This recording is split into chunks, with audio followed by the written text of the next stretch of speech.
LLB की वकालत की पढ़ाई मैंने आईपी यूनिवर्सिटी दिल्ली से करी है और आगे अपने यूपीएससी की तैयारी करते हुए मुझे लंदन से Queen Mary University of London से जब स्कॉलरशिप मिली तो फिर मैं लंदन गई। में लगभग आपकी जीत मानी जा रही थी, क्योंकि हमारे हल्के तक भी ये था कि इनेलो में अगर 7-8 सीट गिना रहे थे, उनमें से आपकी सीट प्रमुख थी कि संजना साथरोड तो सीट निकालेगी। बुजुर्ग हैं, उन्होंने ये सुझाव दिया कि बेटा कि तू कांग्रेस से टिकट ले, तो हमने कांग्रेस से टिकट लेने की कोशिश करी, लेकिन उनका जो भी सोच थी, जो भी उनका डिसीजन था, वो उसके लिए वही जवाबदेही कर पाए। चुनावी कैंपेन चला हुआ था और यह आरोप लग रहा था कि इनेलो बीजेपी की बी टीम है जी तो सब मेरे ख्याल से सबसे पहले बोलने वाली आप थी जी कि अगर मैं जीत गई तो मैं बीजेपी के साथ नहीं जाऊंगी। और वाणी देखने वाले दर्शकों को दारा सिंह मोर की तरफ से नमस्कार। आज हम आए हैं हिसार में और आपको मिलाएंगे एक प्रमुख समाज सेविका नेत्री संजना साथरोड जी से। समाज सेविका नेत्री क्यों बोला है मैंने, क्योंकि इन्होंने पहले समाज सेवा में कदम रखा और उसके बाद फिर चुनाव लड़ने का निर्णय किया। तो आओ बात करते हैं संजना जी से। नमस्कार जी। नमस्कार जी। तो संजना जी, तो मेरा जैसे मैंने पहले ही बोल दिया इसके अंदर कि आप एक बढ़िया समाज सेविका के तौर पे आपने काम किया, उससे जो राजनीति का सफ़र है वो क्या सोच के किया आपने समाज सेवा के लिए, या समाज सेवा ही इसलिए की थी कि मैंने राजनीति में आना? जी, मैं बचपन से ही मेरा जो रुख है, मेरा जो माइंडसेट है, वो देश हित के लिए है। मैंने बचपन से जो पढ़ा है, अपने जो जनसेवक रहे हैं हमारे, जो फ्रीडम फाइटर्स रहे हैं, उनको अपना प्रेरणा स्रोत माना है और उन्हीं के पच्चीनों पे चल के देश हित के लिए अगर मैं कुछ छोटे से छोटी चीज़ें भी कर सकूं तो मुझे लगता है कि हाँ, मेरा जीवन सफल होगा। इसीलिए बहुत कॉलेज के दिनों से ही जनहित याचिकाओं के माध्यम से मैंने जन सेवा शुरू करी थी। अपने पढ़ाई को ही शस्त्र बनाया और उसी के चलते मैंने जन सेवा में भागीदारी लेनी शुरू करी।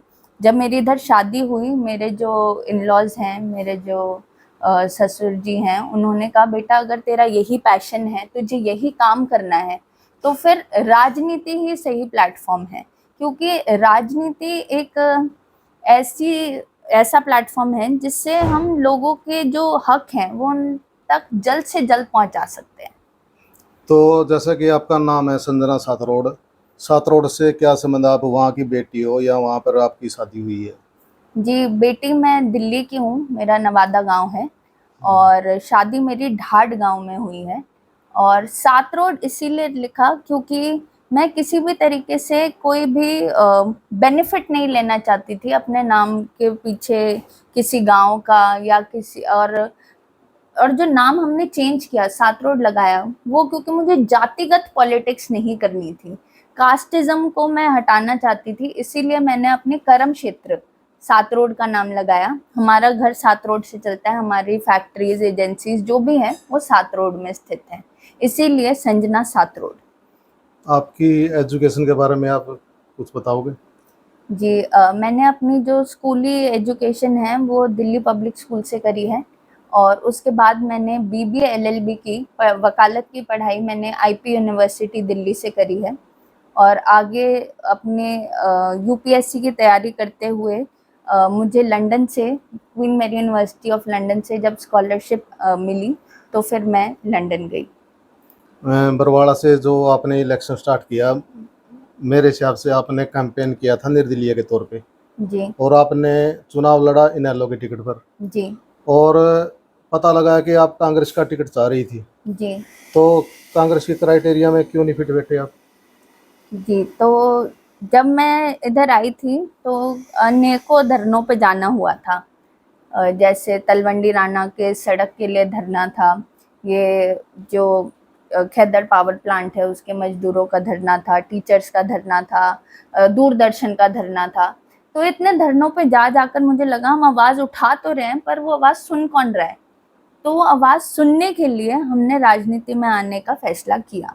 जब राजनीति में हम आए तो मैंने कभी नहीं सोचा था कि मुझे एक पार्टी से लड़ना है। मैंने ये सोचा था कि मुझे लोगों के लिए लड़ना है, और अगर मैं किसी के लिए लड़ना चाहती हूँ, उनकी आवाज़ उठाना चाहती हूँ, तो मुझे उनका साथ चाहिए। तो मैंने लोगों से मिलना, उनसे डायरेक्ट कॉन्टैक्ट करना शुरू किया, उनके सुख-दुःख जानने की कोशिश करी, उनकी परेशानियाँ जानने की कोशिश करी, और उसी के आधार पर लोगों ने ये सोचा कि मैं निर्दलीय तैयारी कर रही हूँ। तो हाँ, मैं निर्दलीय तैयारी ही कर रही थी और आज भी मैं निर्दलीय तैयारी ही कर रही हूँ। अगर इसको माना जाए, जिसको लगेगा कि हाँ, ये जो तैयारी है वो अच्छी है, अच्छी सोच के साथ है, अच्छा काम करने के लिए है, वो उस चीज़ को एक्नॉलेज करेंगे। जैसा कि अभय चौटाला जी ने किया, हमें आईएनएलडी से इलेक्शन लड़ने का मौका दिया। और रही बात कांग्रेस की, तो जैसे जब मैं लोगों के बीच जाती थी तो जो बड़े बुजुर्ग हैं उन्होंने ये सुझाव दिया कि बेटा कि तू कांग्रेस से टिकट ले। तो हमने कांग्रेस से टिकट लेने की कोशिश करी, लेकिन उनका जो भी सोच थी, जो भी उनका डिसीजन था, वो उसके लिए वही जवाबदेही कर पाएंगे। लेकिन उन्होंने हमें शायद, उनको कोई और ज़्यादा काबिल लगा कि उन्होंने उनको टिकट दे दी। जैसे आप जैसे पढ़े लिखे समाज सेविका को कांग्रेस ने टिकट नहीं दिया, कई टिकटों पे ऐसा हुआ है, जैसे आप बरवाला से है, नरवाना से है, विद्या राणी जी थे, कई सीट ऐसे हैं। क्या आपको लगता है कि कांग्रेस ने ऐसा करके मतलब अपने पैरों पे कुल्हाड़ी मार ली? ये तो उनकी पता नहीं उन्होंने क्या सोच के ये टिकट वितरण किया। लेकिन अगर जिस तरीके से वो शुरुआत हुई थी कि हम सर्विस के बेसिस पे या हम कुछ पार्टी के रूल्स के हिसाब से टिकट वितरण करेंगे, वो कहीं ना कहीं मिसिंग था। जैसे उन्होंने कहा था कि हम जो 2 बार कोई बागी हो गया तो उसको टिकट नहीं देंगे, कोई 2 बार हार गया हम उसको टिकट नहीं देंगे, या इस तरीके के जो उन्होंने रूल्स बना रखे थे उस पे उन्होंने स्टैंड नहीं लिया। और हो सकता है उनके दिमाग में क्या चल रहा है उस पे तो मैं कमेंट कर नहीं सकती। तो उस आधार पे उन्होंने टिकट वितरण किया, तो इस पे तो वही बोल सकते हैं, अपना कमेंट्स दे तो सकते आगे हैं। राजनीति के तौर पे आप इनेलो में अपने करियर को देख रहे हैं? मैंने जैसे आपको बताया कि मैं हमेशा तैयारी निर्दलीय ही करती हूँ। निर्दलीय करने का ये अर्थ है कि मेरा जो दल है वो जनता है, उनके हित के काम करने में मैं विश्वास रखती हूँ। राजनीति में आकर, जीत कर, हार कर, जो भी है, मेरे को जनता के हित के काम करने हैं। तो वो अगर जिस पार्टी से मेरी जो जनता है, मेरे जो लोग हैं, वो मुझे सजेस्ट करेंगे, मैं उस पार्टी में आगे बढ़ूंगी। जिस टाइम चुनावी कैंपेन चला हुआ था और ये आरोप लग रहा था कि इनेलो बीजेपी की बी टीम है, जी। तो सब मेरे ख्याल से सबसे पहले बोलने वाली आप थी जी। कि अगर मैं जीत गई तो मैं बीजेपी के साथ नहीं जाऊंगी। जी। तो ये क्योंकि जब मैं तैयारी कर रही थी इलेक्शन की, तब मुझे लोगों के बीच जाके ऐसा महसूस होता था कि लोग चाहते हैं कि बीजेपी से नाराज हैं, इसलिए वो चाहते हैं कि कोई और पार्टी जीते या कोई और व्यक्ति जीते। लेकिन जब इलेक्शंस हुए, जब परिणाम आया, तो ये बात बिल्कुल सिद्ध हो गई कि जो लोग हैं वो बीजेपी को पसंद करते हैं, वो लोकप्रिय पार्टी है। और इस बात को मैं नकार नहीं सकती, और बीजेपी कुछ तो ऐसा कर रही होगी कि जो परिणाम है वो इतने ज़्यादा उनके फेवर में आ रहे हैं।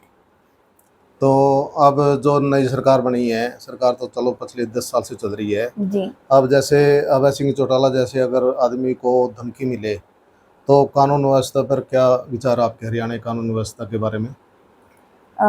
मैं जो अभी करंट जो पार्टीज हैं, जो लीडर्स हैं, उनसे अनुरोध करना चाहती हूँ कि कि ये जो सिचुएशन है, ये जो धमकी वाली सिचुएशन है, ये किसी के साथ भी हो सकती है। तो हमें इस टाइम पे एकजुट होकर सपोर्ट करना चाहिए, और उनको प्रोटेक्शन मिलनी चाहिए।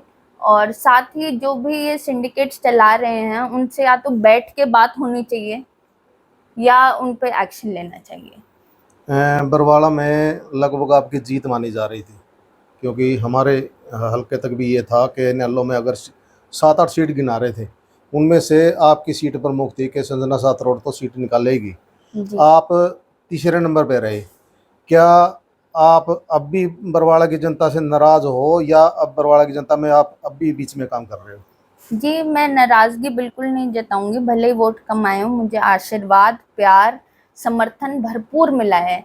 मैं जानती हूँ, मैंने देखा है मेरे साथ जो टीम संजना सातरोड के लोग विभिन्न गाँव से जुड़े थे, विभिन्न ये बरवाला से, मीलगेट से जुड़े थे, वो सभी लोग मेरे साथ दिन-रात थे। उन्होंने सिर्फ़ ये समझा था कि चेहरा मेरा है, लेकिन इलेक्शन उनका था। तो फिर मैं बिल्कुल भी बरवाला के जनता से निराश नहीं हूँ। और रही बात जीत-हार की, तो जीतता सिर्फ़ एक ही व्यक्ति है और हो अभी 5 साल का समय और है। मैं अपने आप को और ज़्यादा लोगों के बीच अपने आप को साबित करने की कोशिश करूँगी ताकि उनका विश्वास और मज़बूत हो और वो मुझे अपनी सेवा का मौका दें। तो आप वैसे बरवाला आपका कर्म क्षेत्र है, जी। उसके लिए सरकार से क्या चाहती हो कि हमारी ये डिमांड है बरवाला में, ये पूरी होनी चाहिए? आप जो मेरे तो यही मानना है कि हमारा जो बरवाला क्षेत्र है, उनकी बहुत छोटी-छोटी ज़रूरतें हैं, जो उनके जीवन पे बहुत बड़ा असर रखेंगी। जैसे सफाई को लेकर, सैनिटेशन को लेकर, ये जो पानी इकट्ठा हो जाता है उसकी प्रॉपर निकासी हो, सड़कों को लेकर, स्कूल्स को लेकर, इंफ्रास्ट्रक्चर के लिए, उसके बाद हॉस्पिटल्स।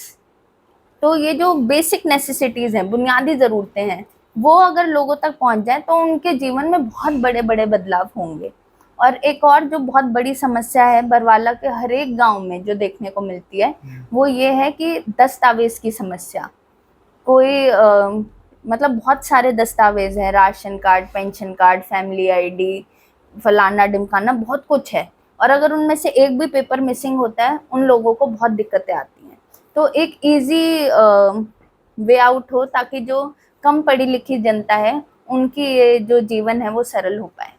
आप तो राशन कार्ड की बात कर रहे हो, अब किसी ने पेट्रोल पंप लगाना है, तो एनओसी में लगा देते हैं डेढ़-डेढ़ साल और बोलते हैं कि हमने एक काउंटर बना दिया कि 1 हफ्ते के अंदर ही प्रोसेस हो जाएगा। ये तो मेरी आपबीती है। हमारा अभी हम एनओसी के लिए मैंने एक प्रेस कॉन्फ्रेंस भी रखी थी। हमारे एक आप लगा लीजिए कि ये जो हाथ है, ये एक प्लॉट ऑफ लैंड है। इसमें इस पार्ट ये जो किसी और हमारे पड़ोसी का है, उन्होंने एनओसी लोकली ऑब्टेन करी मतलब हिसार से ही जो फॉरेस्ट डिपार्टमेंट है, उनसे ले ली और हमें पता नहीं था, हमने 8 महीने लगाकर सेंटर से इस भाग के लिए एनओसी ली।